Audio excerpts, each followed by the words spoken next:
નમસ્કાર દર્શક મિત્રો, કોરોનાનો કહેર સતત વધી રહ્યો છે. અત્યાર સુધી 1,53,21,089 કેસ અને 1,80,500 કરતા વધુ મૃત્યુ આ દેશમાં થયા છે. સક્રિય કેસની સંખ્યા 20,31,000 ઉપર છે.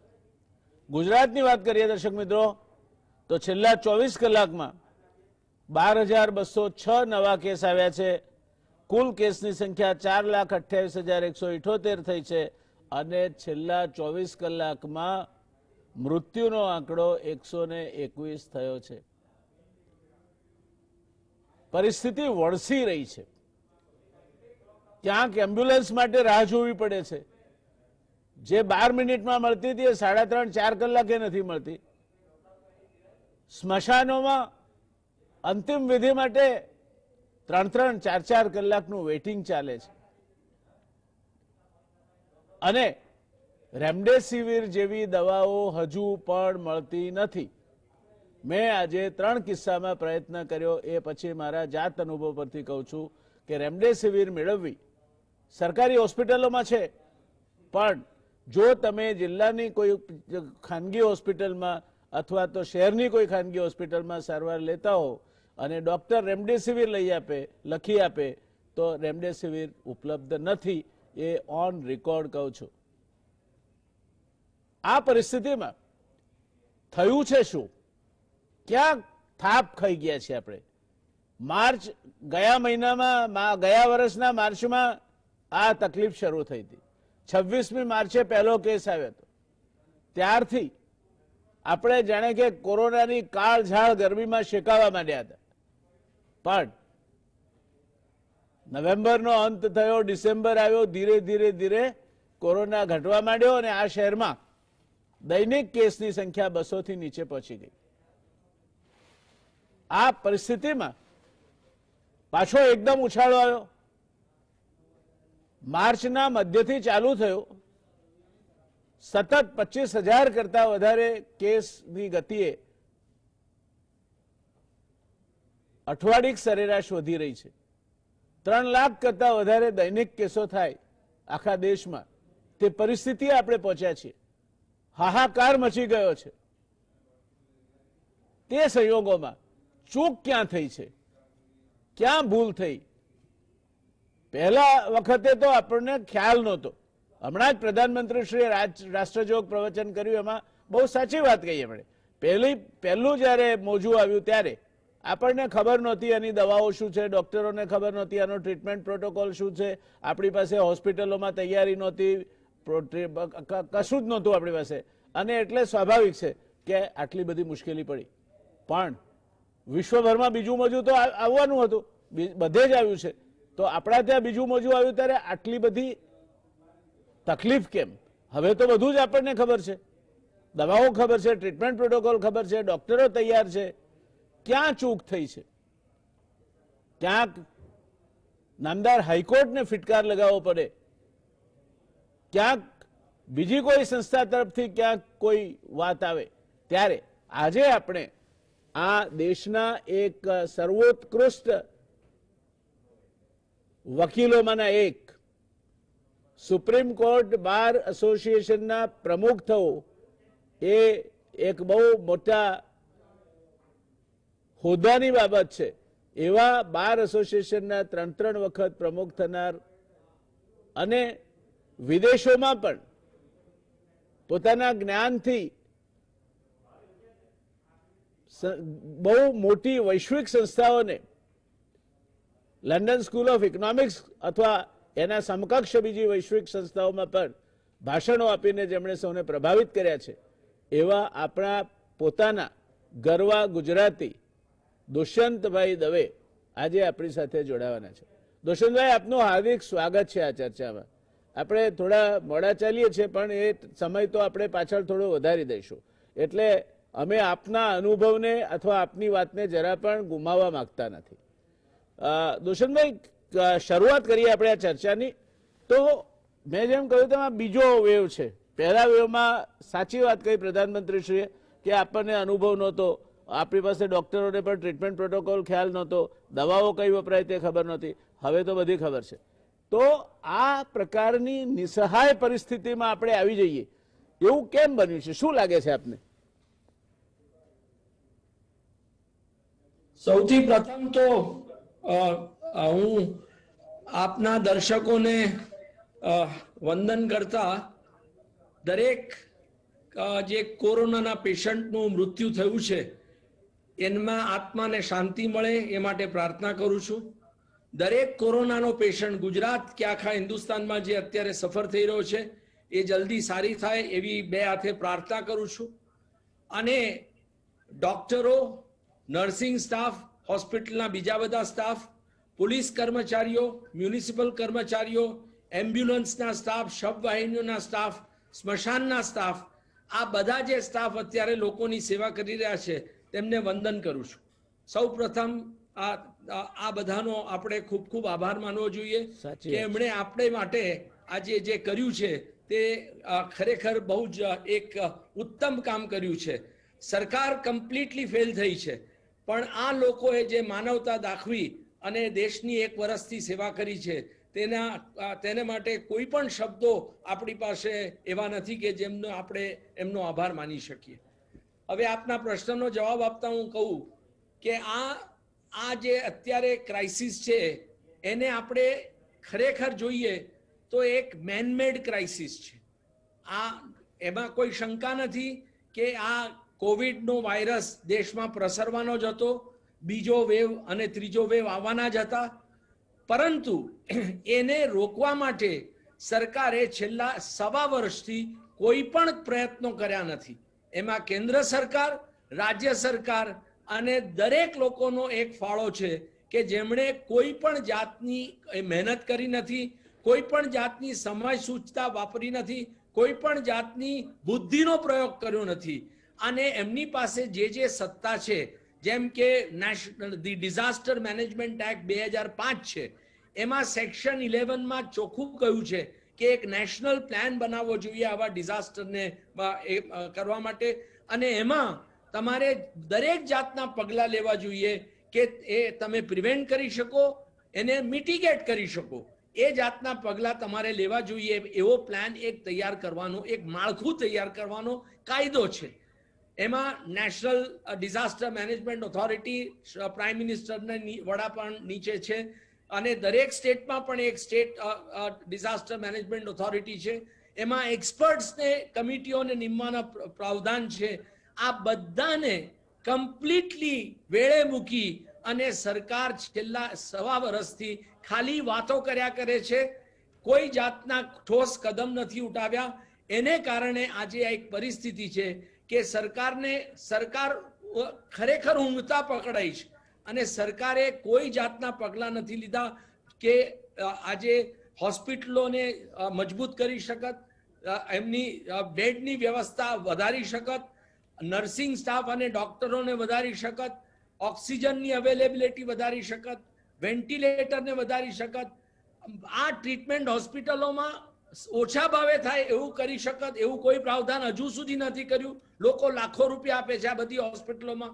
અને દવા વેક્સિનેશનનો જે પ્રોગ્રામ છે એ વેક્સિનેશનના પ્રોગ્રામ વિશે તો કોઈ પણ જાતનું પ્લાનિંગ નથી કર્યું.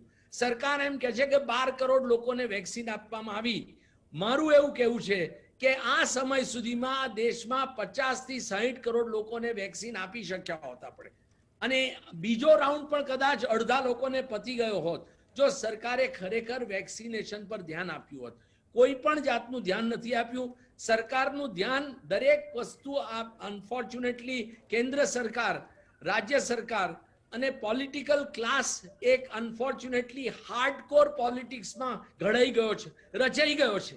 એમના દેશના લોકો માટે કોઈ પણ ભાવના નથી. એ દેશના લોકોની કોઈ પણ ચિંતા કરતા નથી. ઇલેક્શન આવે ત્યારે જ ફક્ત ડેમોક્રેસી, લોકશાહીની વાતો કરે છે. જેવા ઇલેક્શન પતી જાય, ચૂંટાઈ જાય એટલે લોકશાહી ગઈ બાજુમાં, લોકો ગયા બાજુમાં. અને પછી આજે નરેન્દ્રભાઈ જો વાત કરે, આઈ મીન ભારતના વડાપ્રધાન છે, શક્તિમાન વડાપ્રધાન છે, ખૂબ મહેનતુ છે અને આપણે બધાને એમને માટે માન હોવું જોઈએ. પણ હું રિગ્રેટથી કહી શકું કે પ્રધાનમંત્રી આજે જે વાત કરી રહ્યા છે એક આપણી ગુજરાતીમાં એક કહેવત છે, બહુ સારી નથી પણ એ બહુ કઠિન કહેવત છે, એ બહુ સાચો માર્મિક એમાં સંદેશો છે કે આ રાંડ્યા પછીનું ડાપણ છે. Unfortunately it is too late. આજે ખરેખર સમય વીતી ગયો છે. હજારો લોકોની જાન જતી રહી છે, લાખો લોકો સપડાઈ ગયા છે અને કરોડો લોકો નોકરી વગર આજે પોતાના કામ છોડી અને ગામ તરફ ધસી રહ્યા છે. આનો શું કોણ આનો જવાબ આપશે? આવી શું એનો આ બધાનો ઉકેલ લાવશે? શું આ બધાના આંસુ દૂર કરશે? શું આ બધાના પેટમાં એ ખાવાનું આપશે? મારું એવું માનવું છે કે ખરેખર દેશમાં એક જાતની એનાર્કી ફેલાઈ ગઈ છે, કોઈ જાતનું ગવર્નન્સ નથી રહ્યું. એક વસ્તુ આપણે જરૂર સમજવી જોઈએ અને સરકારના દરેક પ્રતિનિધિએ કે લોકો એમને ચૂંટે છે શાને માટે? એમને ચૂંટે છે શાસન માટે, દુશાસન માટે નથી ચૂંટતા. અને આ ક્લિયર છે આ કેસ, આ જે ક્રાઇસિસ અત્યારે કે સરકાર દુશાસન એકદમ દુશાસનથી ચાલી રહી છે, which is a matter of great regret. અને આ ખરેખર એક દુઃખની વાત છે. કેવી રીતે આ દુઃખ વ્યક્ત કરું? અને આ ટીવી પર સીન જોતા હું આખા દિવસમાં 2-4 વાર મારી આંખમાંથી આંસુ આવી જાય છે અને એટલી બધી હેલ્પલેસનેસ છે જયનારાયણભાઈ કે આપણને કલ્પના ના આવે કે આ લોકોનું દુઃખ આપણે કેવી રીતે દૂર કરી શકીએ. અને only way we can do it is to raise down voice against the mismanagement of the government. લોકોને કહીએ આપણે કે તમે અવાજ ઉઠાવો, તમે આ સરકાર જે કહે છે, તમે જે પીરસે છે એ ના ખાઈ લો, એ સરકારને પ્રશ્ન પૂછો. આપણે એમ નથી કહેતા કે સરકાર સામે બળવો કરીએ, ના, પણ સરકારને પ્રશ્ન પૂછીએ, પ્રધાનમંત્રીને પ્રશ્ન પૂછીએ, દરેક મિનિસ્ટરને, દરેક MP, દરેક MLA, દરેક બ્યુરોક્રેટને કે તમે શું કરતા હતા? તમે ઊંઘતા હતા? તમારી કોઈ જવાબદારી નથી. અમારા બાપ, અમારી માં, અમારા છોકરાઓ, અમારી માં, અમારા ભાઈ બહેન, અમારા મિત્રો, અમારા બધા લોકોના જાન જો ગયા તો તમારી કોઈ જવાબદારી નથી? ખાલી ટેલિવિઝન પર આવીને એટલું જ કેવું છે? આઈ મીન આજે પણ રૂપાણી સાહેબને મેં સાંભળ્યા હમણાં સાંજે, લોકડાઉનની જરૂરત નથી. કયા મોડે આ શબ્દો બોલે છે? કયા મોડે? આ બધા જ પોલિટિશિયન, પ્રધાનમંત્રીથી માંડીને ચીફ મિનિસ્ટર સુધી બધા જ લોકો VVIP ની જેમ રહે છે. એમના ઘરો 10-20 એકરના ઘરો છે, એમને 200-500 સિક્યોરિટીના લોકો ગાર્ડ કરે છે. એમને તાવ આવશે તો એમને સારામાં સારી ટ્રીટમેન્ટ મળશે. લોકો માટે શું? તો માટે આજે એક એવો સમય આવી ગયો છે કે જ્યારે આપણે એક અંતરાત્માની અવાજ છે એ એમની સમક્ષ રાખવી જોઈએ, એમને પ્રશ્ન પૂછવા જોઈએ, એમને માટે એટલા વિકટ પ્રશ્નો પૂછવા જોઈએ કે એમને પણ શરમ આવે કે ખરેખર એમની ભૂલ થઈ છે. એક શબ્દ પ્રધાનમંત્રી નથી બોલ્યા એમના ભાષણમાં કે આઈ એમ સોરી કે દેશ આવી રીતે તકલીફમાં છે. તો આ જયનારાયણભાઈ આજે એક પરિસ્થિતિ એવી છે કે દરેક institution, supreme court, election commission, high court, કોઈ પણ ઇન્સ્ટિટ્યુશન એવું નથી કે જે પોતાની કોન્સ્ટિટ્યુશનલ જવાબદારી સંભાળી શક્યું છે. અને એ જો એમણે સંભાળી હોત, એમણે લોકો માટે જો લાગણી રાખી હોત તો આ દરેક ઇન્સ્ટિટ્યુશન વુડ હેવ ઇન્ટરવીન અને સરકારને માર્ગદર્શન આપત, સરકારને રોકત, સરકારની સામે ઠોસ કદમ ઉઠાવત, પણ નથિંગ ડુઈંગ. આ એક પણ ઇન્સ્ટિટ્યુશને દેશ માટે કંઈ કર્યું નથી. અને દરેક જણ સરકારની વાહવા, પ્રધાનમંત્રીની વાહવા કરવામાં જ બેઠા છે, બાકી કોઈ આગળ નથી જતું. આજે જુઓ, સુપ્રીમ કોર્ટે, અલ્હાબાદ હાઈકોર્ટે કહ્યું કે 5 સિટીમાં લોકડાઉન લાવો. અને હાઈકોર્ટને ખબર છે પરિસ્થિતિ શું છે. સુપ્રીમ કોર્ટ તો દિલ્હીમાં બેઠું છે, એમને શું ખબર? તરત સુપ્રીમ કોર્ટે સ્ટે કરી દીધો. કારણ કે શ્રી તુષાર મહેતા, સોલિસિટર જનરલ સાહેબે એવું કહ્યું કે આ તો પોલિસી ડિસિઝન છે, આવો અચાનક લોકડાઉન ના કરી શકાય. અરે તુષારભાઈ, તમે ભૂલી ગયા કે તમારા પ્રધાનમંત્રીએ 5 કલાકની નોટિસ આપીને 24 એપ્રિલ 2020 લોકડાઉન કરેલું અને દેશને રૂઈ ખુવાર કરી નાખેલો. તો આજે ખરેખર જ્યારે જરૂર છે ત્યારે કેમ પ્રધાનમંત્રી અને બીજા બધા વિચારી નથી રહ્યા કે લોકડાઉનની જરૂર છે? તેનાથી કંઈક આનો અંત આવી શકે, આને રોકી શકાય. લાગણીશીલતા, આપનો પ્રકોપ સમજી શકાય તેમ છે, પણ સરકારમાં તો હર્ષવર્ધન જેવા આરોગ્ય મંત્રી છે જે ખુદ ડોક્ટર છે. આપને નથી લાગતું કે રાજ્ય સરકાર આરોગ્ય બાબતમાં બંધારણ પ્રમાણે તો જવાબદારી રાજ્ય સરકારની થાય છે અને રાજ્ય સરકારો દરેક પક્ષોની છે, તો રાજ્ય સરકારોએ પોતે જે કરવું જોઈએ તે પોતાની ફરજમાંથી સંપૂર્ણપણે વિચલિત થઈ છે એવું લાગે છે આપને?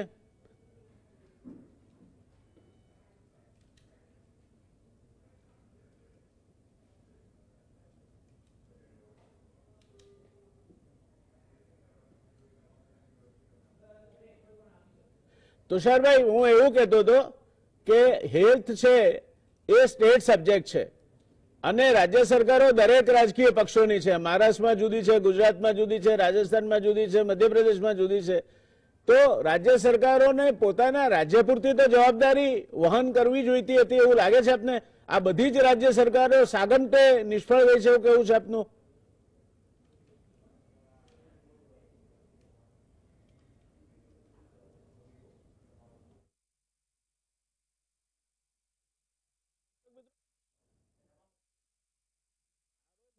લાગે ઓળગે છે ત્યાં સુધી આરોગ્ય એ રાજ્યનો વિષય છે. આરોગ્ય સેવાઓ રાજ્ય સરકારના હસ્તક છે અને રાજ્ય સરકારો એ દરેક રાજ્યમાં જુદા જુદા રાજકીય પક્ષોની બનેલી છે.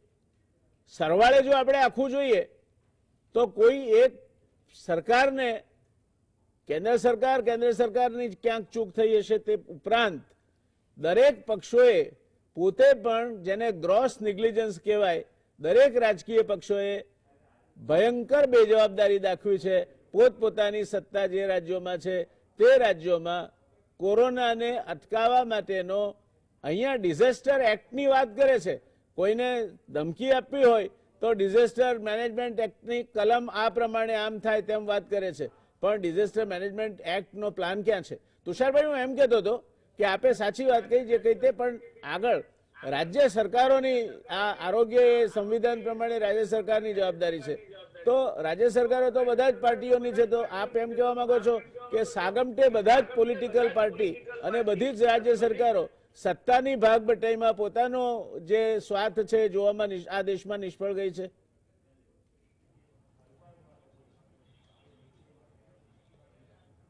હેલો. હાજી તુષારભાઈ. હા, જૈનાનંદભાઈ, તમે મને પ્રશ્ન પૂછી રહ્યા છો? હાજી, હું આપને એમ કહેતો હતો કે જે હેલ્થ છે એ સ્ટેટ સબ્જેક્ટ છે અને રાજ્ય સરકારો જુદા જુદા પક્ષોની છે. તો આ બધા જ પોલિટિશિયન, બધી જ પાર્ટીઓ, બધી જ રાજ્ય સરકારો એ પણ ઊણી ઉતરી છે એવું આપ માનો છો? મારા ખ્યાલથી દરેક રાજ્ય સરકારે, એઝ આઈ સેડ અર્લિયર, કે unfortunately political class is of the same thinking આ દેશમાં, અને entire political class has failed people of India. એમાં કોઈ પાર્ટી બાકી જ નથી, કારણ કે દરેક જે રાજ્યમાં જ્યાં કોંગ્રેસ સરકાર છે, જ્યાં બીજેપીની સરકાર છે કે બીજા બધા પાર્ટીઓની સરકાર છે, એ બધાએ આ જે વાવાઝોડું આવી રહેલું એ વાવાઝોડાના સંકેતો સમજ્યા નહીં અને એ વાવાઝોડાને કેવી રીતે રોકવું એના કોઈ ઠોસ કદમ આગળ લીધા નહીં. અને એ જો લીધા હોત, આજે ટેક ફોર એક્ઝામ્પલ આ માઇગ્રન્ટ ક્રાઇસિસ જે અત્યારે ઊભી થઈ રહી છે છેલ્લા 48 કે 72 કલાકથી, હવે તમે એ જો પહેલેથી તમે સમજ્યા હોત કે લોકડાઉન આપણે કરવું પડશે તો તમે એમને અઠવાડિયા 15 દિવસની નોટિસ આપી શક્યા હોત. એ બિચારા અઠવાડિયા 15 દિવસની વ્યવસ્થા કરી અને એમના એમ્પ્લોયર્સ પાસેથી થોડા પૈસા ઉછીના લઈ કે પગારો લઈ અને પોતાના ગામ તરફ જઈ શક્યા હોત. તમે એમને 24 કલાકની નોટિસ આપીને આજે 5-7 રાજ્યોએ લોકડાઉન કરી દીધું છે અને પ્રધાનમંત્રીની સરકાર, આજે central government is શાઇંગ away from lockdown. શાને માટે? તો પછી તમે 500 કેસીસ હતા 24મી એપ્રિલ 2020, 500, ત્યારે તમે લોકડાઉન શાને માટે કર્યું? તો તમે કહો કે એ લોકડાઉન ખોટું હતું અને આજે 2,60,000 કેસ દિવસના થાય છે તો લોકડાઉનની જરૂરત નથી. આ કઈ જાતની વિચારસરણી છે? એટલે મારું ચોક્કસ માનવું છે કે આમાં એવી, જયનારાયણભાઈ, આ એક એવો પ્રશ્ન છે કે આમાં પાર્ટી પોલિટિક્સ ભૂલી અને પ્રધાનમંત્રી, બીજેપી પાર્ટી, દરેક ઓપોઝિશન પાર્ટી, એમના નેતાઓ બધાએ સાથે મળી અને એક નેશનલ યુનિટી સરકાર જેવી ઇન્ફોર્મલ રચના કરવાની હતી. ભલે એ લોકો સરકાર ના કહેવાય, પણ એ લોકો એક કાઇન્ડ ઓફ યુનિટી તૈયાર કરી અને સાથે જો વિચાર કરી અને પગલા લીધા હોત તો શું છે કે એક દરેક આજે જે પોલરાઇઝેશન થઈ ગયું છે દેશમાં અનફોર્ચ્યુનેટલી, કારણ કે નરેન્દ્રભાઈ અને ખાસ કરીને અમિતભાઈ નો તો બહુ સીધો હિસાબ છે કે જેટલું બને એટલું દેશમાં પોલરાઇઝેશન કરો અને જેટલું બને એટલું ઓપોઝિશનને ગાળો આપો. આ એક સમય નથી એવો. આજે ગઈકાલ સુધી અમિતભાઈ અનફોર્ચ્યુનેટલી બંગાળમાં જઈ અને મમતાબેન માટે ગમે તેમ બોલીને આવ્યા છે. એમને પ્રધાનમંત્રી 2 દિવસ પહેલા જઈને ત્યાં હજારો લોકોની મેદનીમાં માસ્ક વગર લોકોને કહ્યું કે તમે આવ્યા છો આટલી બધી એમાં હાજરીમાં, હું બહુ ખુશ છું, તમારો આભાર માનું છું. હવે આ પ્રધાનમંત્રી અને હોમમંત્રી જે આજે આટલા પાવરફુલ છે, આટલા રિસ્પેક્ટ છે, એમને આ શોભાયમાન નથી. તો આ એક એવી પરિસ્થિતિ છે, બહુ જટિલ પરિસ્થિતિ છે કે લોકોને માટે તમારે કામ કરવાનું હોય તો તમારે બધાએ સાથે બેસી સાથે વિચાર કરી અને સાથે સોલ્યુશન લાવવા જોઈએ. એનો કોઈ પ્રયત્ન નથી. આજે પ્રધાનમંત્રીના ભાષણમાં પણ એક પણ આ વિશે ઉલ્લેખ નથી. ધન્યવાદ આપે દુષ્યંતભાઈ, ખૂબ સાચી વાત કહી. મને એક પ્રસંગ યાદ આવે છે. જ્યારે લંડનની ટ્યુબ રેલવેમાં બોમ્બ ધડાકા થયા, બ્રિટિશ પ્રાઇમ મિનિસ્ટર એ વખતે વિદેશમાં હતા, ત્યારે ત્યાંના લીડર ઓફ ઓપોઝિશનને મીડિયાએ પૂછ્યું કે તમારે શું કહેવું છે, તો એનો જવાબ સાંભળવા જેવો છે. એણે કહ્યું કે this is attack on Britain, we condemn it. આ બ્રિટન ઉપરનો હુમલો છે ને, અમે એની ભર્ત્સના કરીએ છીએ. બીજો જવાબ હતો કે our sympathies go with those who have suffered the losses. જેમને નુકસાન થયું છે, જેમની મોત થઈ છે, એમના પ્રત્યે અમારી સહાનુભૂતિ છે. પણ ત્રીજો જવાબ એ હતો કે at this hour of crisis we are confident the government must be doing whatever is required to be done. આ લીડર ઓફ ઓપોઝિશન કે છે. આ જ્યારે દેશમાં વિરોધ પક્ષની ગુણવત્તા હોય અને આ જ દેશમાં એક સત્તાધારી પક્ષની આ ગુણવત્તા હોય ત્યારે લોકશાહી સરકારો ચાલી શકે છે. વિરોધ પક્ષ એ અભિપ્રાય જુદો હોઈ શકે, એ તમારો હરીફ છે, દુશ્મન નથી. એ વાતનું જ્યારે તમને ભાન પડે ત્યારે દેશમાં લોકશાહી મજબૂત થાય છે. બિલકુલ દુષ્યંતભાઈની વાત સાથે સંમત થયા વગર રહેવાતું નથી. દુષ્યંતભાઈ, હું ફરી પાછો એક નાના બ્રેક પછી આપની પાસે આવું છું, પણ એ પહેલા આપને વિચારવા માટે એક પ્રશ્ન મારે તમારા પાસે મૂકવો છે. સાહેબ, આ ઇલેક્શન કમિશન નક્કી કરે છે કે ઇલેક્શન કમિશન નક્કી કરે કેટલો ખર્ચો કરવાનો, ઇલેક્શન કમિશન બીજી બધી વાતો નક્કી કરે, ઇલેક્શન કમિશન ક્યારે ચૂંટણી થાય તે નક્કી કરે, ઇલેક્શન કમિશન દરેક વસ્તુ નક્કી કરે. તો election commission don't you think has failed? Election કમિશને વર્ચ્યુઅલ કેમ્પેનિંગ કરવું જોઈએ, કેમ ફરજ નથી પાડી? ઇલેક્શન કમિશનની એક ડ્યુટી છે. That constitutional institution has squarely failed in their duty, realizing the magnitude of the crisis. એવું લાગે છે આપને? I will come to you after a small commercial break. પણ ત્યાર સુધી આ ઇસ્યુ આપને વિચારણા માટે રોકાઈશું. દર્શક મિત્રો, એક નાનકડા કમર્શિયલ બ્રેક માટે. ઇલેક્શન કમિશન દરેક બાબતમાં હસ્તક્ષેપ કરે છે. કેટલો ખર્ચો કરવો, ક્યાં રહેવું, ક્યાં નહીં રહેવું, કેટલા માણસોએ ભેગા થવું, કેટલા માણસોએ ફોર્મ ભરવા જવું, આ બધી જ ઇલેક્શન કમિશનની ગાઈડલાઈનમાં. ઇલેક્શન કમિશનને તકલીફ શું હતી એવી ગાઈડલાઈન આપવામાં કે ભાઈ કોરોના છે માટે વર્ચ્યુઅલ કેમ્પેન કરો, તમારે જે કરવું હોય સોશિયલ મીડિયામાં, કાં તો એક રિક્ષા ફેરો, આ રેલીઓ અને સભાઓ કરવાની જરૂર નથી. એ ઇલેક્શન કમિશનનામાં બુદ્ધિ નહોતી. ઇલેક્શન કમિશને એ ગાઈડલાઇન્સ કેમ નહીં આપી, એ પાયાનો પ્રશ્ન છે. And that constitutional institution also has squarely failed in our examination. એનો જવાબ આપણે દુષ્યંતભાઈ પાસેથી બ્રેક પછી લઈશું. રોકાઈએ એક નાનકડા કમર્શિયલ બ્રેક. દર્શક મિત્રો, બ્રેક બાદ પુનઃ એક રાષ્ટ્રીય કક્ષા નહીં પણ આંતરરાષ્ટ્રીય કક્ષાના કાયદા નિષ્ણાત આપણા ગરવા ગુજરાતી એવા દુષ્યંતભાઈ સાથેની ચર્ચામાં આપનું સ્વાગત છે. દુષ્યંતભાઈ, આપણે વાત કરતા હતા ઇલેક્શન કમિશનની. દર્શક મિત્રો, ઇલેક્શન કમિશન ચૂંટણીને લગતી બધી જ બાબતો નિર્ણિત કરે છે. કેટલો ખર્ચો કરવાનો એના જુદા સુપરવાઇઝર આવે, તમારે ક્યાં સરકારી પેલાનો ઉપયોગ કરવાનો કે નહીં એના માટે જુદા સુપરવાઇઝર આવે. તો દુષ્યંતભાઈ એમ કહેતો હતો કે ઇલેક્શન કમિશન આમ તો બધી ઝીણામાં ઝીણી બાબતે નિર્દેશ આપે છે. તો દેશમાં કોરોનાનું સંકટ છે, એ ઇલેક્શન કમિશનને એમના મેડિકલ નિષ્ણાત કે કોઈ નહીં હોય એમાં ઇલેક્શન કમિશનને સલાહ આપે તેવા? ઘણો ઇમ્પોર્ટન્ટ પ્રશ્ન છે, પણ એનો જવાબ આપતા પહેલા હું એક બે શબ્દ કહેવા માંગુ છું આપની પરમિશનથી. જી. અને એ છે કે આજે ભારત એવી સ્થિતિ આવી ગયું છે કે જ્યાં બાંગ્લાદેશ અને શ્રીલંકા હેલ્થમાં આપણાથી આગળ વધી ગયા છે. એનું કારણ એ છે કે આપણે છેલ્લા કેટલાય વર્ષોમાં હેલ્થ સેક્ટરમાં જે ઇન્વેસ્ટમેન્ટ થવી જોઈએ એ કરી નથી. આપણે સારામાં સારી હોસ્પિટલો નથી બનાવી, આપણે સારામાં સારી મેડિકલ કોલેજીસ નથી બનાવી, કારણ કે medical education is being controlled by medical mafia. તમે જાણો છો કોણ છે તે. એટલે સારી આજે પર કેપિટા રેશિયો ડોક્ટરનો વર્લ્ડમાં લોએસ્ટ ઇન્ડિયામાં છે. આપણે હજારો કરોડ રૂપિયા સરદાર પટેલની પ્રતિમામાં વાપરી શકીએ છીએ, કે લાખો હજારો કરોડ દિલ્હીમાં નવું સેન્ટ્રલ વિસ્તારમાં ખર્ચી શકીએ છીએ, કે હજારો કરોડના નવા પ્લેન પ્રાઇમ મિનિસ્ટર માટે અને હોમ મિનિસ્ટર માટે ખરીદી શકીએ છીએ, પણ દેશના લોકો માટે હેલ્થ સિસ્ટમ ને આપણે એસ્ટાબ્લિશ નથી કરી આટલા વર્ષોથી. એનું આ પરિણામ આપણે ભોગવી રહ્યા છે. બીજું કે આપણા દેશમાં આજે સરકારી અધિકારી હોય કે મિનિસ્ટર હોય કે એમપી હોય કે એમએલએ હોય કે જજ હોય કે ઇલેક્શન કમિશનના મેમ્બર હોય, એ દરેક માણસ એ ભૂલી ગયો છે કે એ પબ્લિક સર્વન્ટ છે. એ પબ્લિક સર્વન્ટ મીન્સ બહુ જ અગત્યની વાત કહી આપે. અને એ ભૂલી જવાથી શું થયું છે કે એ લોકો આજે લોકોના માથા પર ચડી બેઠા છે, અને એ લોકો એવી રીતે વર્તણૂક કરે છે કે જાણે કે એ લોકો પ્રજાના રાજા છે. Now this is where there is a serious mistake કે લોકશાહીમાં આ જે આખું પરિવર્તન આવ્યું છે એ એક બીભત્સ પરિવર્તન થઈ ગયું છે. અને આનું કારણ શું છે જયનારાયણભાઈ, કે દેશમાં કોઈ પણ જાતની એકાઉન્ટેબિલિટી રહી નથી. આજે તમે આ જ લોકોને એકાઉન્ટેબલ ગણો.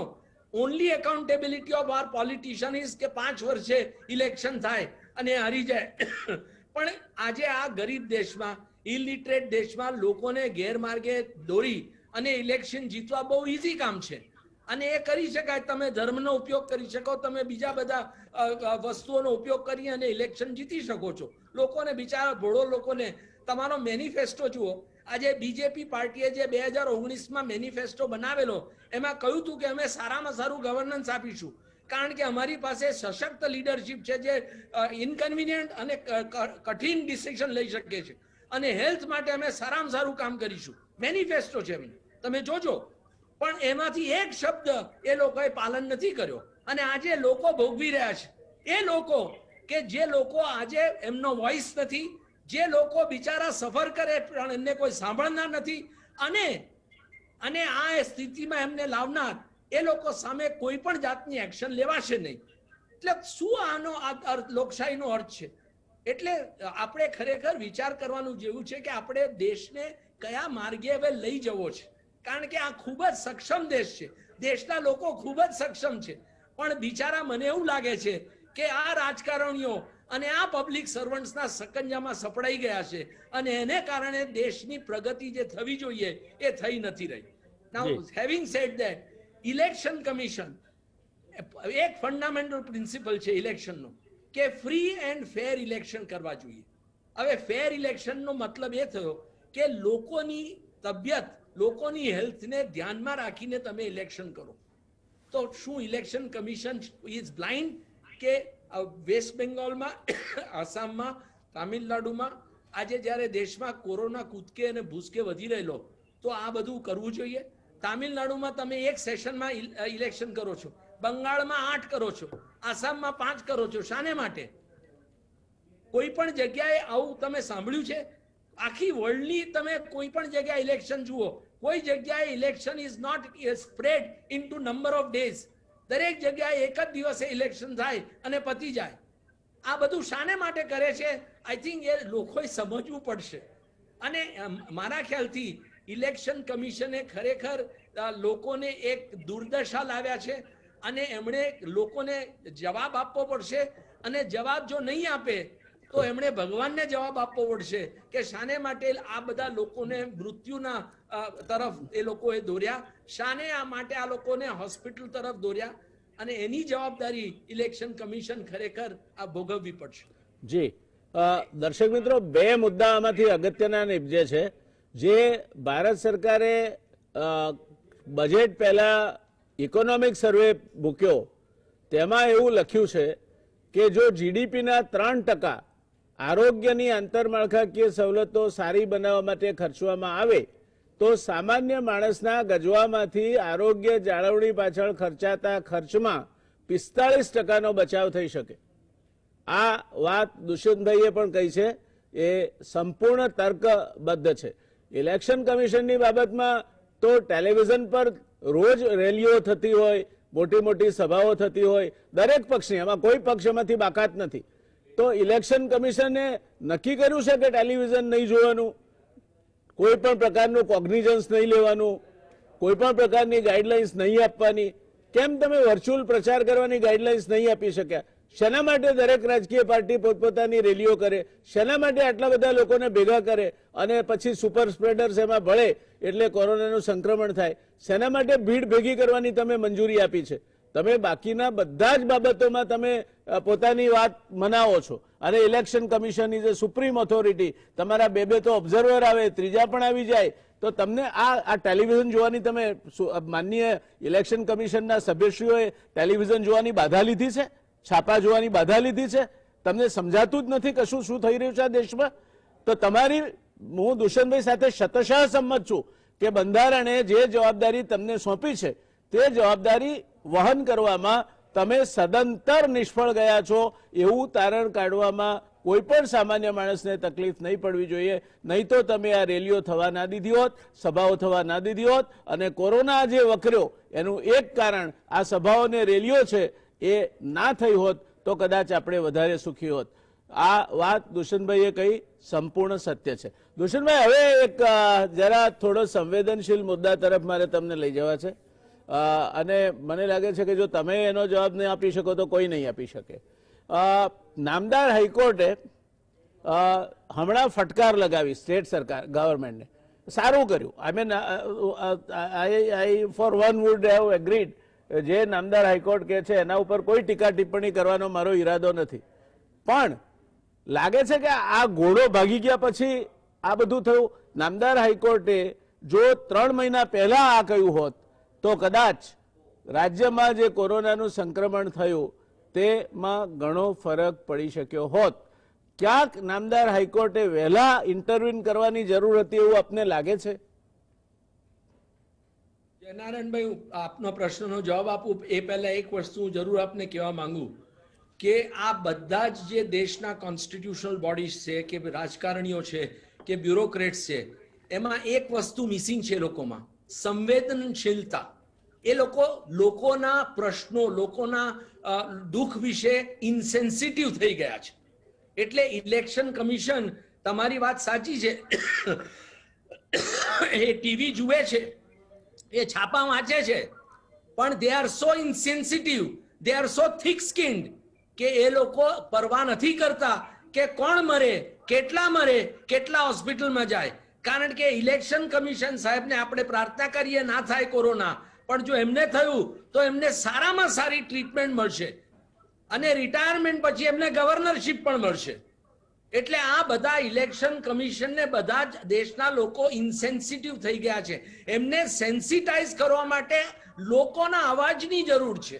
લોકો જ્યાં સુધી અવાજ નહીં કરે તો આજ સુધી શું થયું છે કે લોકોએ જે સરકાર કહ્યું, જે આપણા નેતાઓએ કહ્યું એ લોકોએ એક્સેપ્ટ કરી લીધું.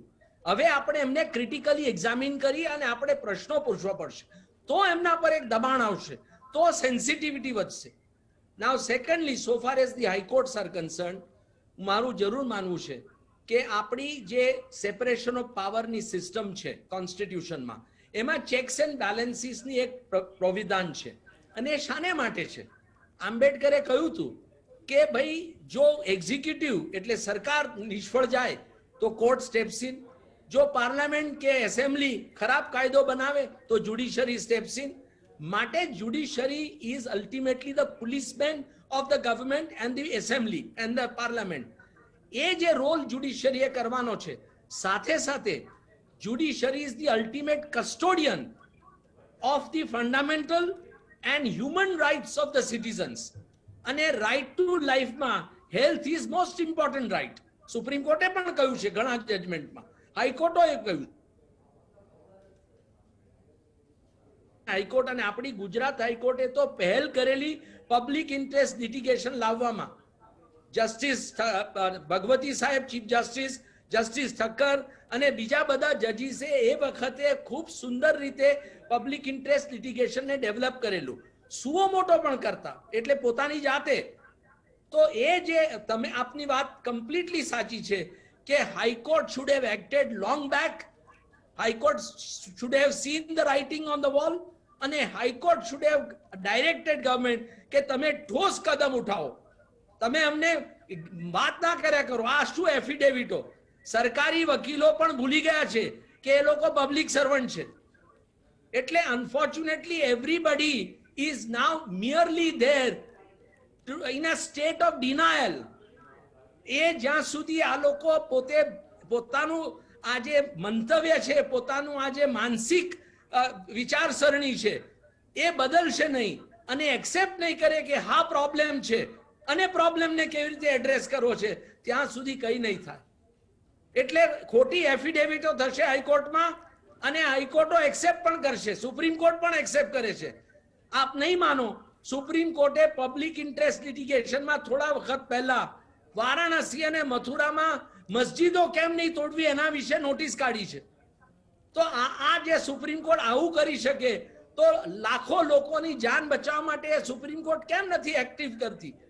એટલે હું આ સિસ્ટમમાં 42 વર્ષથી વકીલ છું. મેં મારી પ્રેક્ટિસ ગુજરાત હાઈકોર્ટમાં ચાલુ કરી. મને ગુજરાત હાઈકોર્ટ માટે ખૂબ માન છે, મને જ્યુડિશરી માટે ખૂબ માન છે. મારા ફાધર જજ હતા અને મેં જ્યારે પ્રેક્ટિસ શરૂ કરી ત્યારે સારામાં સારા જજો ગુજરાત હાઈકોર્ટમાં હતા. અને મને એ કહેતા દુઃખ થાય છે કે judiciary has singularly failed people of India. Taking clue from what you have said, if judiciary has singularly failed India, and you very rightly said that judiciary is the custodian of human rights and human values, the judiciary is custodian of the interest of the civilians of this country. If that institution has failed, then where is the hope? તો આપણે કોના તરફ જોવું હવે? મુશ્કેલ છે જયનારાયણભાઈ આ પ્રશ્નનો જવાબ આપવો. હું પર્સનલી આપને કહું અને મને કહેતા દુઃખ થાય છે અને આપના દર્શકોની માફી માંગુ છું કે હું પોતે એવી એક સ્થિતિમાં પહોંચી ગયો છું જ્યાં હું એક પરમનન્ટ પેસિમિસ્ટ બની ગયો છું. મને આ દેશના આ રાજકારણીઓમાં, આ દેશના કોન્સ્ટિટ્યુશનલ ઇન્સ્ટિટ્યુશન્સમાં કોઈ શ્રદ્ધા નથી રહી. અને હું જ્યુડિશરીનો જે ડાઉનફોલ જોઈ રહ્યો છું છેલ્લા 20 વર્ષથી, અને કોઈ પણ માણસ બોલવા તૈયાર નથી. કોઈ પણ માણસ, જજીસ પણ બોલવા તૈયાર નથી જે સારા. એવું નથી કે જ્યુડિશરીમાં સારા જજીસ નથી, દેર આર આઉટસ્ટેન્ડિંગ જજીસ, પણ એ લોકો પણ અંદરથી બોલવા તૈયાર નથી. દેર આર આઉટસ્ટેન્ડિંગ લોયર્સ, પણ કોઈ પણ વકીલ બોલવા તૈયાર નથી. તમે કોઈ પણ ટોપ ઇન્ડિયાના 50 વકીલોને કહો કે તમે ટેલિવિઝન પર આવીને જ્યુડિશરીને ક્રિટિસાઇઝ કરો કે સરકારને ક્રિટિસાઇઝ કરો ઓબ્જેક્ટિવલી, હું નથી કહેતો કે ક્રિટિસાઇઝ કરવા ખાતર, નહીં બોલી શકે. આ જો સિસ્ટમ થઈ ગયો મારી જ્યુડિશરીમાં, તો તમે કોમન મેનનો શું વિચાર કરો? આજે પ્રેસ જુઓ તમે, શાને માટે આ પ્રેસ આજે દેશમાં લોકોના પ્રશ્નો ઉઠાવતું નથી? આ જ પ્રેસે જો સરકારને પૂછ્યું હોત ગયા એપ્રિલ મહિનામાં કે સાહેબ તમે અમને કહો કે જો બીજી વાર કોરોના આવશે કે ઓક્ટોબરમાં કે નવેમ્બરમાં, તો હોસ્પિટલોમાં ક્યાં છે જગ્યાઓ, ક્યાં છે ઓક્સિજનની અવેલેબિલિટી, તમે વેક્સિનેશન પ્રોગ્રામ કેમ નથી ચાલુ કર્યો? આ ટેલિવિઝન ચેનલો અને આ ન્યૂઝપેપરો રોજ જાત જાતના હેલ્થના એક્સપર્ટને બોલાવીને એમની સાથે જાત જાતની વાટાઘાટો કરે છે. એનો શું અર્થ થયો? તદ્દન according to me with greatest respects, because many of these people are outstanding physicians and doctors and all. મને એમને માટે માન છે અને એમણે જે 1 વર્ષથી કર્યું છે ખરેખર આઉટસ્ટેન્ડિંગ છે. એમની સાથે મારે કોઈ ગ્રીવન્સ નથી. પણ આ મીડિયાએ જે કરવું જોઈતું હતું, સરકારને બોલાવીને પ્રશ્નો પૂછવાના હતા કે માન્ય રૂપાણીજી તમે અમને કહો કે 50,000 કેસ ગુજરાતમાં થશે તો ક્યાં છે હોસ્પિટલ, ક્યાં છે ઓક્સિજન, ક્યાં છે વેન્ટિલેટર, ક્યાં છે વેક્સિન્સ, ક્યાં છે દવાઓ સસ્તી? આજે એક કોવિડના પેશન્ટને 5, 10, 20 હજારની દવા ઘર બેઠા થાય છે. એમની પાસે પૈસા છે? તો આ બધા પ્રશ્નોના જવાબ શું? અને તમારે ધારો કે નોકરી જાય તમારે, તો તમે સરકાર, તમે એમને કંઈ આપવા તૈયાર છો? કંઈક મેન્ટેનન્સ. તો શાને જુઓ તમે જયનારાયણભાઈ, કેટલા દુઃખની વાત છે કે common main has suffered the most during Covid period, પણ ફાયદો કોને થયો છે? દેશના 100, 200, 500 ટોચના ઉદ્યોગપતિઓને, જેમની વેલ્થ બિલિયન્સ ઓફ ડોલર વધી ગઈ છે. તો સરકાર કેમ એવો કાયદો નથી લાવતી કે કાં તો એ લોકો પોતાની વેલ્થના જે કમાયા છે કોવિડ પીરિયડમાં એ વેલ્થના 10-20% લોકો માટે ખર્ચે, અથવા સરકાર એના પર 30% વેલ્થ ટેક્સ નાખે. તમારો સ્ટોક માર્કેટ 50,000 જાય એ કઈ આ દેશનો પ્રગતિ છે? એટલે આખો જે કમ્પ્લીટલી મિસડાયરેક્ટેડ જે દેશ ચાલી રહ્યો છે એ એક દુઃખની વાત છે. અને આના વિશે મીડિયામાં કોઈ જાતના પ્રશ્નો નથી થયા, ઇલેક્ટ્રોનિક મીડિયામાં નહીં, પ્રિન્ટ મીડિયામાં નહીં. અને that is a matter of great regret, because unless and until media is powerful, the politicians will not be in check, the bureaucrats will not be in check, the judiciary will not be in check. તમે આજે જુઓ અમેરિકામાં president ટ્રમ્પને કેમ હરાવ્યા લોકોએ? કોવિડની એમની મિસહેન્ડલિંગને કારણે. પણ એનું કારણ એ કે ત્યાં મીડિયા, CNN અને બીજા બધા media, Washington Post, New York Times, relentless attack કર્યા ટ્રમ્પની સામે કે તમે માસ્ક પહેરવા માટે લોકોને એન્કરેજ ના કર્યા, તમે વેક્સિનેશન ના ચાલુ કર્યું. એને કારણે અમેરિકાના લોકો સફળ થયા. અને એને કારણે અમેરિકાના લોકોએ નક્કી કર્યું કે આ માણસ દેશ માટે સારો નથી, અમે એને કાઢી મૂકીશું. પણ મીડિયાનો આ એક પોઝિટિવ રોલ હતો. તો હું એવું માનું છું જરૂર. અને એનું કારણ છે કે આપણા દેશનું મીડિયા મોટા ભાગે ઉદ્યોગપતિઓના હાથમાં છે. અને એ લોકોને નેચરલી એમના હિતમાં નથી કે સરકારની વિરુદ્ધ કોઈ પ્રોગ્રામ કરે કે સરકારની વિરુદ્ધ કોઈ પ્રશ્નો ઉઠાવે. એમને તો પોતાની જ વેલ્થ ઇન્ક્રીઝ કરવી છે. એટલે આપનો જે પ્રશ્ન છે ને કે ભાઈ શું ભવિષ્યમાં થશે, ઇટ ઇઝ રિયલી ઇમ્પોસિબલ જયનારાયણભાઈ કે આ દેશને કેવી રીતે આપણે ઉગારી શકીએ. ધન્યવાદ દુષ્યંતભાઈ. દર્શક મિત્રો, બે મુદ્દા દુષ્યંતભાઈની વાત સાથે જોડીને તમારી સામે મૂકવાનું મન થાય છે. એક તો ટ્રમ્પ પ્રેસિડેન્ટ તરીકે ચાલુ હતા, એમનું ભાષણ ચાલતું હતું અને બરાબર અડધા ભાષણે અમેરિકાના મીડિયાએ ભાષણ બ્લેકઆઉટ કરી દીધું કે આ જૂઠાણા ફેલાવે છે. આ મીડિયાની તાકાત છે. મીડિયા એ ચોથી જાગીર કહેવાય છે. મીડિયા જ્યારે પોતાનું ત્રીજું નેત્ર ખોલે છે ત્યારે ભલભલી સત્તાઓ બળીને ભસ્મ થઈ જાય છે. એક ખાલી મૂકેલું એડિટોરિયલ જનસત્તાના છાપામાં રમણલાલ શેઠને મહાન બનાવી ગયું. આ મીડિયાનો પ્રતાપ છે. આ મીડિયા પાસે ક્ષમતા છે. દુષ્યંતભાઈ, આ દૂર કરવું હોય તો એક બાબત તો એવી લાગે છે કે જ્યુડિશિયરી હોય કે સનદી સેવાઓ હોય કે પછી ઇલેક્શન કમિશન કે કેગ જેવી સંવિધાનિક સંસ્થાઓ હોય, એમાં જે લોકો છે એમને તમારે પોસ્ટ રિટાયરમેન્ટ બેનિફિટ જે આપ્યું હોય તે આપો, પણ they should not be offered any appointment for any kind of job by the government in power. મૂળ આ બધાનું જે આ સડો થયો છે એનું મૂળ એ છે કે દરેકને રિટાયરમેન્ટ પછી કંઈક જોઈએ છે. રિટાયરમેન્ટ પછી ગાડી ચાલે, બંગલો ચાલે, રિટાયરમેન્ટ પછી પોતાનો જે ટેવો છે એ ચાલતી રહે સરકારના ખર્ચેને જોખમે, એ દરેકને જોઈએ છે. અને એટલે રિટાયરમેન્ટ પછી સનદી સેવાઓ, એ પછી આઈએએસ હોય, આઈપીએસ હોય, આઈએફએસ હોય કે આઈઆરએસ હોય, એમને કોઈ એક્સટેન્શન નહીં આપવું જોઈએ, કોઈ સમિતિમાં એમની નિમણૂક નહીં થવી જોઈએ. અને this should also be true for judiciary or any other constitutional institutions. તો જ મને લાગે છે કે આ સરકાર ડિપેન્ડન્સી જે આવી ગઈ છે એ સરકાર પાસેથી I scratch your back, you scratch my back, આ એકબીજાની જે મિલીભગતમાં ચાલે છે, ગોર ગાંધીનું સહિયારું એવો પ્રયોગ છે, તે કદાચ અટકી શકે. આ બાબતમાં શું મત છે આપનો? જયનારાયણભાઈ, હું આપની સાથે સંમત છું, પણ એક વસ્તુ એમાં એડ કરું કે નોટ ઓનલી પોસ્ટ રિટાયરમેન્ટ પણ એમના સિલેક્શન માટે જ આપણે એક એવી વ્યવસ્થા ઊભી કરવી જોઈએ કે આપણે આ દરેક પોઝિશન, કોન્સ્ટિટ્યુશનલ પોઝિશન જે હોય, જજોની હોય કે કેગની હોય કે પછી ઇલેક્શન કમિશનની હોય કે સીબીઆઈના ડિરેક્ટરની હોય, આ બધી જ પોઝિશનની અપોઇન્ટમેન્ટ આપણે એક ફિયર્સલી ઇન્ડિપેન્ડન્ટ બોડી ક્રિએટ કરીએ અને એ બોડીમાં સરકારનો કોઈ પણ એ ના હોય અને એ બોડી આ લોકોને સિલેક્ટ કરે તો કદાચ કંઈક આપણે એમની સારી અપોઇન્ટમેન્ટ કરી શકીશું.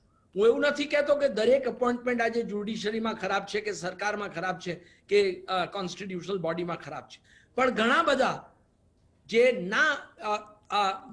ઘણા બધા એવા એપોઇન્ટમેન્ટ થઈ રહ્યા છે કે જે ન થવી જોઈએ અને એને કારણે આ ઇન્સ્ટિટ્યુશન્સની ઇન્ડિપેન્ડન્સ, એને કારણે આ ઇન્સ્ટિટ્યુશન્સની એક પ્રભાવ હોવો જોઈએ, એક મોભો હોવો જોઈએ, એ રહ્યો નથી અને that is a matter of great regret. બીજું આપને કહું ખાસ in the sense of press role કે પ્રાઇમ મિનિસ્ટર કેર ફંડ વખતે પ્રધાનમંત્રી અને સરકાર, કેન્દ્ર સરકારે કે કરોડો રૂપિયા ખર્ચીને જાહેરાત આપી અને લોકોને એન્કરેજ કર્યા કે તમે પ્રધાનમંત્રી કેર ફંડમાં પૈસા આપો. મેં પણ આપ્યા, સબસ્ટેન્શિયલ અમાઉન્ટ મેં પણ આપ્યા છે, નોટ નોઈંગ કે આ પૈસા બધા ત્યાં જશે અને કોઈ જાતનું એમાં ઓડિટિંગ નહીં આવે સીએજીનું અને એ એક પ્રાઇવેટ ટ્રસ્ટ તરીકે સુપ્રીમ કોર્ટ ઠરાવશે. અનફોર્ચ્યુનેટલી મેં પોતે જ આર્ગ્યુ કરેલો કેસ અને સુપ્રીમ કોર્ટે અમારી દલીલો માન્ય ના રાખી અને કહ્યું આ છેલ્લા વર્ષમાં એમની પાસે 10,000 કે 15,000 કરોડ રૂપિયા જે કંઈ આવ્યા હશે એનો એક પણ ઉલ્લેખ આવ્યો છે કોઈ પણ પ્રેસમાં? અને એ ટ્રસ્ટે પણ કહ્યું છે કે અમે કયા સારા કામ માટે આ પૈસા વાપર્યા છે. તો આ એક બહુ દુઃખની બાબત છે કે પ્રધાનમંત્રી જે પોતે એક સારું વ્યક્તિત્વ ધરાવે છે, જે પોતે એક ખૂબ ઓનેસ્ટ માણસ છે, એ શાને માટે આ બધું ચલાવી લે છે એ બહુ કંઈ સમજાતું નથી. there is a complete dichotomy between his persona and his policies. અને આ જે ડાયકોટોમી છે એ ડાયકોટોમી દૂર કરવાની ખૂબ જરૂર છે અને અનલેસ એન્ડ અન્ટિલ. અને બીજું જેમ આપે કહ્યું એમ કે રિટાયરમેન્ટ પછી તો હાઈકોર્ટ અને સુપ્રીમ કોર્ટ જજોને કોઈ પણ જાતનું કામ નહીં કરવા દેવું જોઈએ, ના આર્બિટ્રેશનનું, ના ઓપિનિયન વર્ક, કારણ કે ઘણા જજીસ ને ચીફ જસ્ટિસોને મેં જોયા છે કે ઓપિનિયન વેચી છે પોતાના લેટર હેડ પર, વકીલો લખીને જાય અને એ લોકો સહી કરે. મેં મારી નજરે જોયા છે એવા કેસીસ. તો એ લોકોને કોઈ પણ જાતની બીજી અપોઇન્ટમેન્ટ પણ નહીં મળવી જોઈએ. આ બધા જ લોકોને આખી જિંદગી એ લોકોને ફૂલ પે આપવો જોઈએ. આપણે રિસ્પેક્ટેબલી દોશરભાઈ એક મિનિટ માટે પોસ્ટ રિટાયરમેન્ટ કોઈ જાતની પોઝિશન લેવાની એક મિનિટ માટે રોકાઈશું, પછી આપણે કન્ક્લુડિંગ કરીશું. વચ્ચે 2-3 મિનિટનો એક નાનકડો બ્રેક આવશે, 2 મિનિટનો. પછી આપની કન્ક્લુડિંગ રિમાર્ક્સ માટે again I will come back to you. We are not concluding this. આ ડિસ્કશન આપણે પૂરું નથી કરતા. 2 કે 3 મિનિટનો એક હેડલાઇન્સ માટેનો બ્રેક આવશે, પછી પાછો હું આપની પાસે આવું છું. રોકાઈએ એક નાનકડા બ્રેક માટે.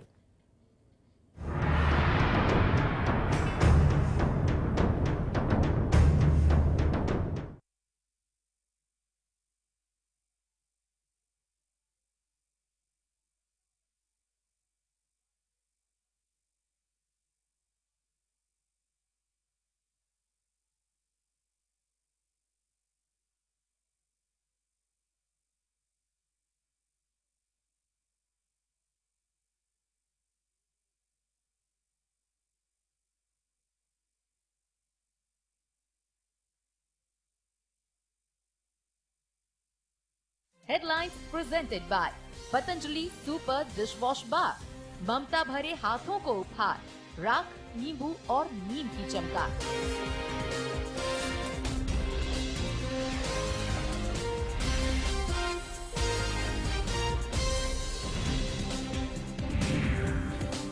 વડાપ્રધાને કર્યું રાષ્ટ્રજોગ સંબોધન. કહ્યું આપણે કોરોનાના તોફાનને હરાવીશું, દેશને લોકડાઉનથી બચાવવો છે, રાજ્યો અંતિમ વિકલ્પ તરીકે કરે ઉપયોગ. સીએમ રૂપાણીનું એલાન. રાજ્યમાં કોઈ પણ ક્લિનિકમાં મળી શકશે કોરોનાની સારવાર. મહામારી સામે સુવિધા અપૂરતી હોવાનો સીએમનો સ્વીકાર. ગુજરાતમાં કોરોનાના કેસ 12,000 ને પાર. છેલ્લા 24 કલાકમાં કોરોનાના રેકોર્ડ બ્રેક 12,206 કેસ, વધુ 121 દર્દીના મોત. અમદાવાદમાં 4,691 કેસ. સીઆર પાટીલ દ્વારા ઇન્જેક્શનની વહેંચણી મુદ્દે હાઈકોર્ટની નોટિસ. પાટીલ, રાજ્ય સરકાર અને ડ્રગ્સ કમિશનરને જવાબ આપવા કોર્ટનો આદેશ.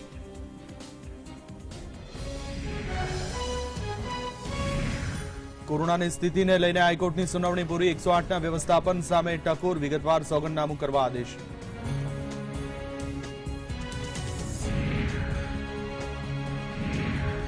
અમદાવાદમાં ઓક્સિજન અને રેમડેસિવિરની અછત મુદ્દે તબીબોમાં રોષ. ખાનગી હોસ્પિટલના તબીબોની મનપા કમિશનરને રજૂઆત. પૂરતો જથ્થો ફાળવવા કરી માંગ.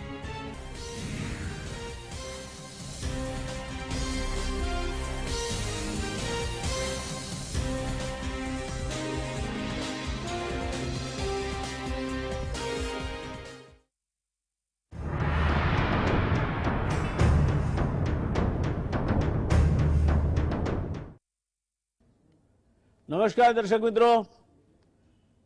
લોકશાહીની વ્યાખ્યા કોણ જાણે કેમ હવે બદલાતી જતી હોય તેવું લાગે છે. દુષ્યંતભાઈ સાંભળતા હશે, લોકશાહીની વ્યાખ્યા આપણે ભણતા હતા, government by the people, for the people, of the people. દુષ્યંતભાઈ ઉચ્ચારો એના એ રહ્યા છે, પણ પેલા BY ના બદલે ક્યાંક BUY થઈ ગયું છે. ચૂંટણીઓ આવે એટલે ખરીદો, વચનો આપો, જે તમે માગો તે બધું જ આકાશમાંથી લાવીને તમને તારા આપી દઈશું. દારૂ, પૈસાની રેલમછોલ બધી જ પાર્ટીઓ. અને ચૂંટણીમાં બાય ધ પીપલ. એ ચૂંટાઈ ગયા પછી 5 વર્ષ ફોર્સ ધ પીપલ, કે હવે અમે આવી ગયા છે, હવે તમારે જીવવું અમે કહીએ તેમ પડશે, તમારે મોંઘવારીની કોઈ ચિંતા નહીં, રાડો નહીં પાડવાની, અમે પૈસા ખર્ચીને ચૂંટાઈને આવ્યા છે, રાજ કરીશું.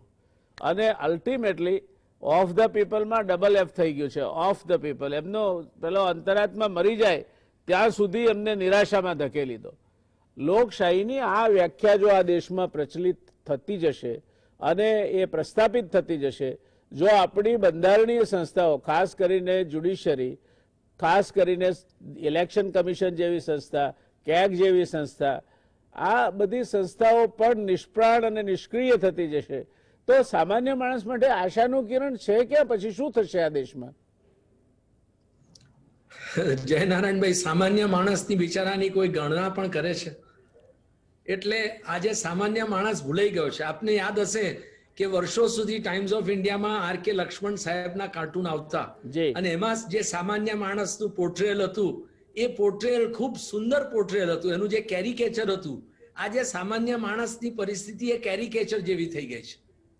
અને એમાં દેશની લગભગ 140 માંથી 120, 125 કરોડની વસ્તી એ સામાન્ય માણસમાં આવી શકે. બાકીના બધા 10-15 કરોડ લોકો મારા તમારા જેવા છે, જે લોકો રાજ કરી રહ્યા છે.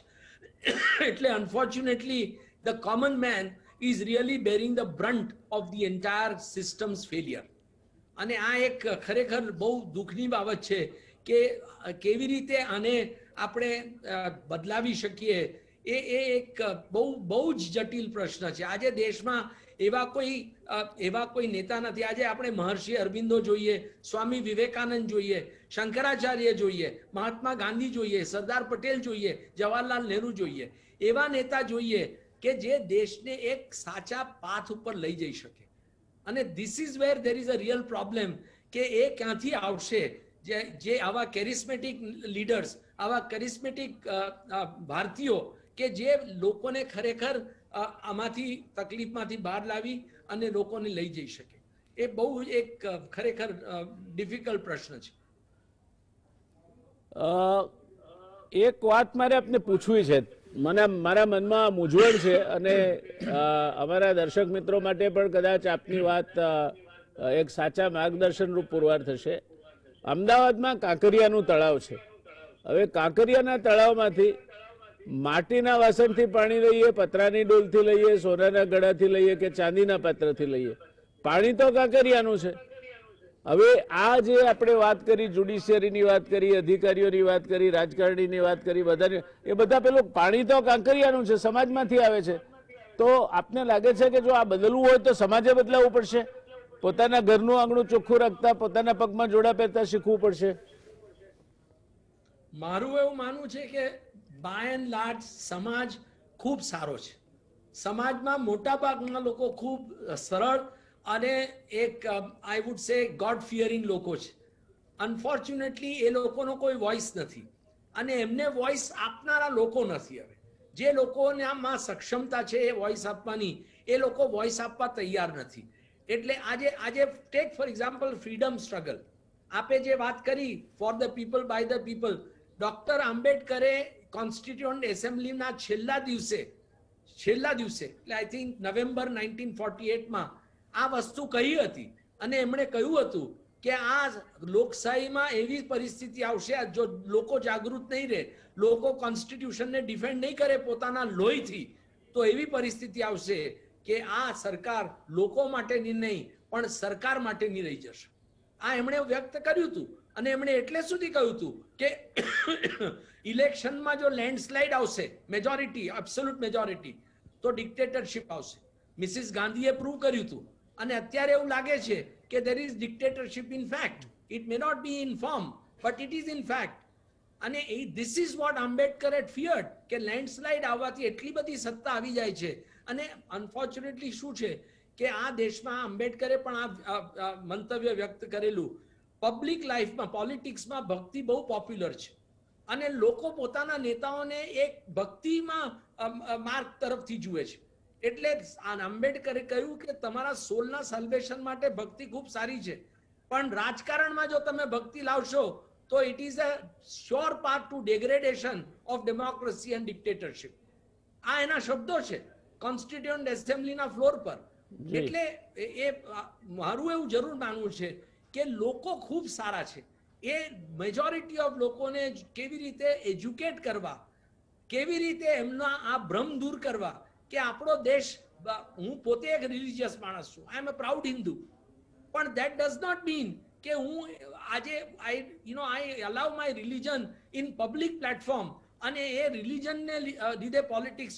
આજે બંગાળમાં જય શ્રી રામના સ્લોગન્સ મોદી સાહેબ અને અમિતભાઈ બોલી શકે, પણ મમતા જો મુસલમાનોને અપીલ કરે તો ઇલેક્શન કમિશન એની સામે નોટિસ આપે છે. Now, according to me, nobody should use religion in election at all. પણ છતાં થાય છે. અને એમના મેનિફેસ્ટોમાં કહ્યું છે એમણે કે અમે એક ધર્મનું કામ છે, પણ એ રાજકારણથી એને દૂર રાખવું જોઈએ. આપણને બધાને દિલમાં આનંદ થાય કે એક સુંદર રામ મંદિર બને, પણ એનો અર્થ એ નહીં કે રામ મંદિરના નામે આપણે લોકો પાસેથી વોટ લઈએ અને પછી ભૂલી જઈએ કે લોકોની હેલ્થ અમે કેવી રીતે સુધારીએ, લોકોનું એજ્યુકેશન અમે કેવી રીતે ઇમ્પ્રૂવ કરીએ, લોકો માટે નોકરીઓ કેવી રીતે ક્રિએટ કરીએ. એટલે આ એક જે છે એ આઈ થિંક સમાજ, હું નથી માનતો સમાજે બદલવાની જરૂર છે, સમાજની વિચારસરણી બદલવાની જરૂર છે. સમાજે સમજવાનું જરૂર છે કે પોતાને માટે શું સારું છે, પોતાની ફ્યુચર જનરેશન માટે શું છે, મારા બાળકો, મારા ગ્રેન્ડ ચિલ્ડ્રન, મારા ગ્રેટ ગ્રેન્ડ ચિલ્ડ્રન માટે શું સારું છે. એમને માટે મંદિર જ સારું છે કે સારી હોસ્પિટલો બને, સારી કોલેજો અને સ્કૂલો બને, સારી ફેક્ટરીઓ બને, સારી નોકરીઓ બને, સારી પબ્લિક સર્વિસ થાય, સારી જ્યુડિશરી થાય. આ બધું લોકોએ વિચારવાની જરૂર છે અને એ વિચારવા માટે પ્રેસે ઇમ્પોર્ટન્ટ રોલ, સમાજના નેતાઓ, આપણા શિક્ષકો, આપણા વડીલો, આપણા ધર્મના નેતાઓ, આપણા બીજા બધા વિચાર ચિંતકો છે, એ લોકો બધાએ આમાં આગળ આવવું જોઈએ અને એ લોકોને કહેવું જોઈએ કે સમાજ માટે શું સારું છે. ફ્રીડમ સ્ટ્રગલમાં સૌથી વધારે ફાળો વકીલોનો હતો. આપ જાણો છો, મહાત્મા ગાંધીથી માંડીને જવાહરલાલ નહેરુ, સરદાર પટેલ સહિત હજારો વકીલો ફ્રીડમ સ્ટ્રગલમાં આવ્યા. આજે હજારો વકીલો આગળ આવવા તૈયાર નથી. આ એક જાતની, it's not a freedom struggle, but yes it is a struggle from, આપણે એક ગરીબીમાંથી મુક્તિ લેવાની છે. એ લોકો ક્યાંક દુષ્યંતભાઈ, એ લોકો લીગલ સેલના મેમ્બર થઈ ગયા છે. બધી પોલિટિકલ પાર્ટીઓએ લીગલ સેલ ખોલ્યા છે, એટલે આ લીગલ સેલના મેમ્બરો પછી વકીલ નથી રહેતા, એવું થઈ જતું છે. પણ મારે કન્ક્લુડિંગમાં આપને બે પ્રશ્નો પૂછવા છે. આજે આપને જવા દેવાનો બહુ મન નથી થતું. આપે બહુ સરસ વાત કહી કે આ દેશમાં મોટામાં મોટો પ્રશ્ન એ જ્યારે બધા દુઃખ વેઠે છે એટલે પહેલા જ ક્વાર્ટરમાં 2020માં 1 એપ્રિલથી જૂન 30, 2020 આપણો જીડીપી -24.4% દરે ઘટ્યો. ત્યારે આપણા દેશના એક ધનપતિ દર કલાકે 90 કરોડ રૂપિયા કમાતા હતા. આપણા દેશમાં 1% લોકો પાસે 58% વેલ્થ છે, તો 10% લોકો પાસે 90% વેલ્થ છે. હવે આ 1% અને 10%ની વચ્ચેના લોકો આ દેશની દરેક સંસ્થાઓ પર કબજો કરીને બેઠા છે. એને કઈ રીતે છોડાવશો આપ? ઇમ્પોસિબલ છે. અને વર્લ્ડમાં આઈ મીન અનફોર્ચ્યુનેટલી જ્યાં સુધી પ્રેસ સક્ષમ નહીં થાય ત્યાં સુધી આ નહીં થાય. તમે આજે દરેક એરિયામાં જુઓ કે આજે મોબાઈલ ફોનના ચાર્જીસ હોય કે ઇલેક્ટ્રિસિટીના ચાર્જીસ હોય, જે આપણે ડે ટુ ડે ખર્ચા છે, ગેસના ચાર્જીસ હોય, પ્રાઇવેટ સેક્ટરને હાથમાં જાય છે. કે તમે રોડ કન્સ્ટ્રક્શન જુઓ, આજે એક રોડ પર તમે જાઓ અમદાવાદથી વડોદરા, તો છેલ્લા 15 વર્ષથી ત્યાં 90 કે 100 રૂપિયા જ લેવાય છે. હવે કેટલા કરોડો અબજો રૂપિયા કલેક્ટ થઈ ગયા. એ રોડના કન્સ્ટ્રક્શનની કોસ્ટ 10 વાર રિકવર કરી હશે એને, એના રોડના ડેવલપરે. તો કોઈ પ્રશ્ન પૂછે છે?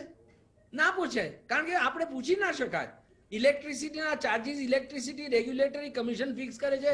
જનતા કોઈ દિવસ પૂછી શકે છે? ના, કારણ કે પેલા લોકો જે વીજ કંપનીઓ આપે છે એ લોકો એક્સેપ્ટ કરે છે. ટેલિફોનના ચાર્જીસ છે. આજે unfortunately every business has essential characteristic of becoming a monopolistic entity. અને જેવા એ મોનોપોલિસ્ટિક થઈ જાય એટલે they start abusing their position, dominant position. એટલે એ આપણે બહુ આજે શું થયું છે કે રાજકારણી અને બિઝનેસ વચ્ચે અને બ્યુરોક્રેટ વચ્ચે એક સાંઠગાંઠ થઈ ગઈ છે. એ સાંઠગાંઠ દૂર કરવી હોય તો શું કરવું એ મને ખરેખર સમજ નથી પડતી. ઘણા આપણા દેશમાં લોકો છે જે આ બધી વસ્તુઓને એડ્રેસ કરી શકે એમ છે. જ્યાં સુધી આ સાંઠગાંઠ દૂર નહીં કરીએ ત્યાં સુધી આ વિશિયસ સાયકલ ચાલ્યા જ કરશે. જી, બહુ જ સાચી વાત કહી આપે. માર્ક ટલીની એક પુસ્તક છે ફ્રોમ રાજ ટુ રાજીવ. એમાં એક પ્રકરણ છે નેતા બાબુ રાજ, અને આજે આપણે એનો અનુભવ કરી રહ્યા છીએ. નેતા બાબુ અને એમાં હવે આપણે ઉમેરીએ તો ધનપતિ, આ 3 લોકો દેશ ઉપર રાજ કરી રહ્યા છે. એ રાજા છે, બાકીના બધા પ્રજા છે.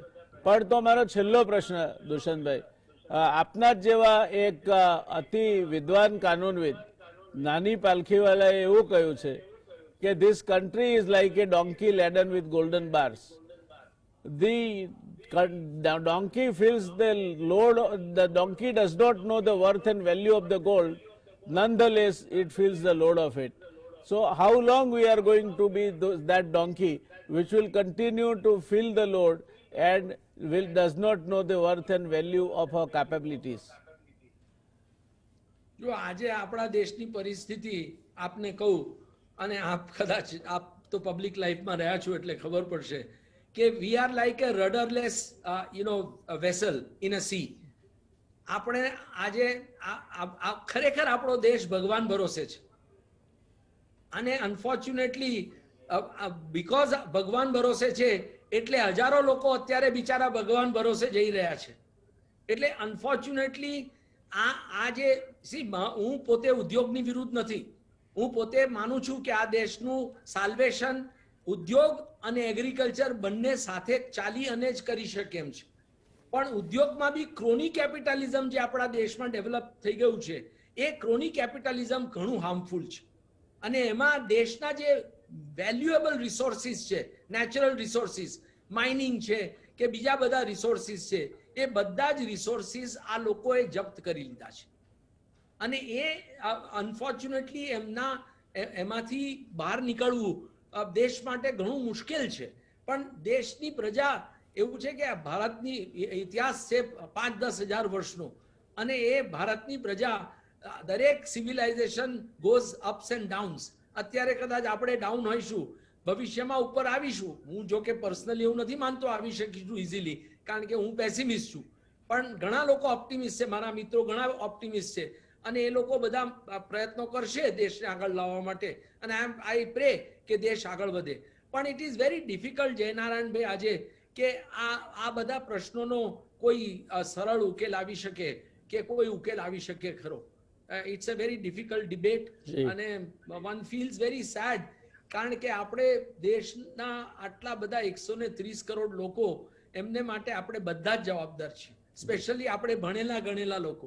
સાચી વાત. આપણા પર એક જાતની નૈતિક જવાબદારી છે.